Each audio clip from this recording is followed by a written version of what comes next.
Canadian boy. Love the country of Canada. Love the city of Calgary. That is brand new Calgary Flame Nazem Kadri, the latest acquisition in general manager Brad Treliving's impressive rebuilding campaign in what started as a pretty rough offseason. After losing the Battle of Alberta and getting knocked out of the playoffs, the Flames then lost one of their best players, Johnny Gaudreau, to free agency. Shortly after, another young star, Matthew Tkachuk, said he wanted out too. Things looked bleak. So Treliving got to work. You dust yourself off and you get after it. First, trading Tkachuk for two Canadians, top scorer Jonathan Huberdeau and Mackenzie Weegar.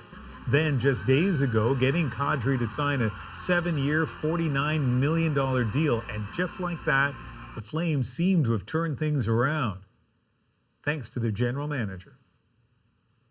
And here he is, joining us from his home in Calgary, the man behind the Flames' Summer of Change. Brad, thanks for joining us. Thanks for having me in. Let's go back to mid-July for a moment. One star chooses to leave your team as a free agent. A second made it clear that he would leave when his contract was up. I've never even met you, and I was feeling badly for you. How are you feeling at that point? Well, it's been an interesting few weeks to say the least. And, certainly when we, these are things that, quite frankly, we had discussed throughout the year and knew there was always different possibilities. We were hoping to get both John and Matthew signed. That was the goal of ours. And when we went, got to just before free agency and learned that John was going to go to the market, and then shortly thereafter, Matthew, was looking for a change and wasn't going to sign with us long term.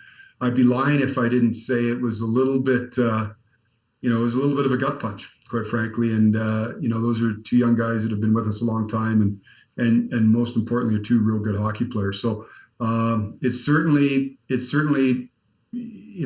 made for some tense few days, but we were able to regroup and deal with it the best we could.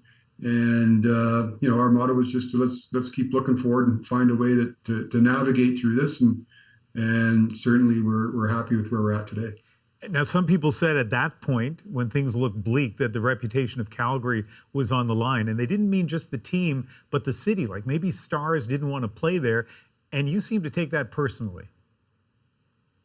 Yeah, I might not have. I've been known to maybe speak without thinking a few times here, my wife would tell you.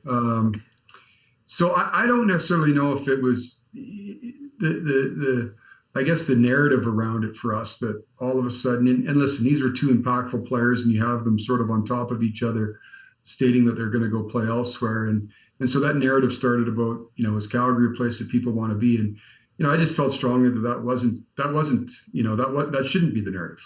We've got a great city here. Anybody that spent some time in Calgary, I think can attest to it. We've got a good team. And this was happenstance, and this was just a unique situation. And as I said all along, the players have the right to make those decisions. I hold no ill will. That's the business.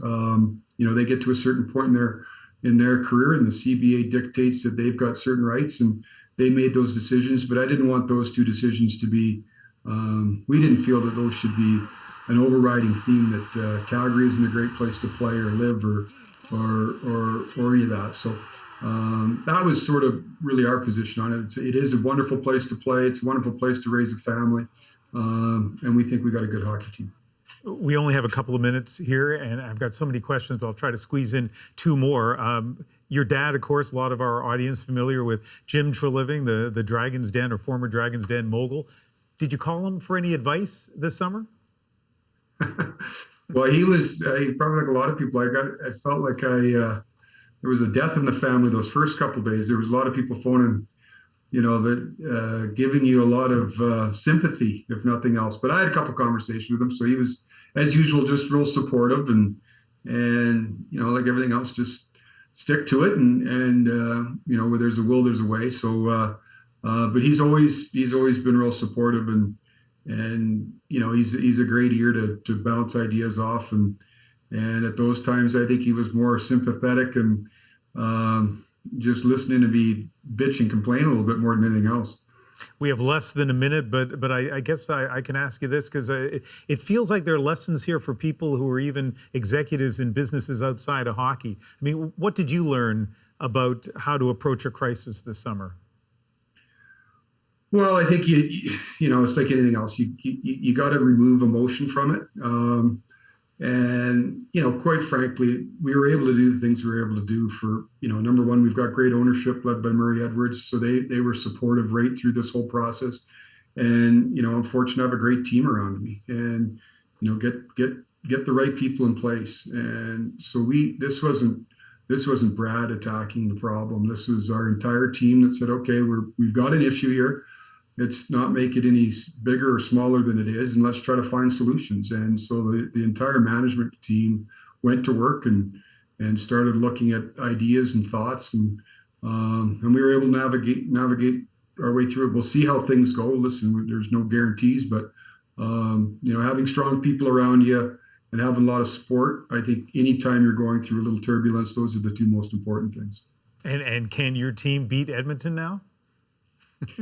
Well, I got a heck of a team. We'll wait till the season gets going here. We hopefully can continue to make our team stronger, but hopefully this continues that battle of Alberta that we saw last year. Throughout the year, two good teams, and we'll see where the season gets to.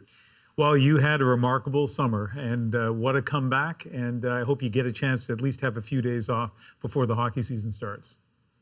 I appreciate it, Ian. Thanks very much.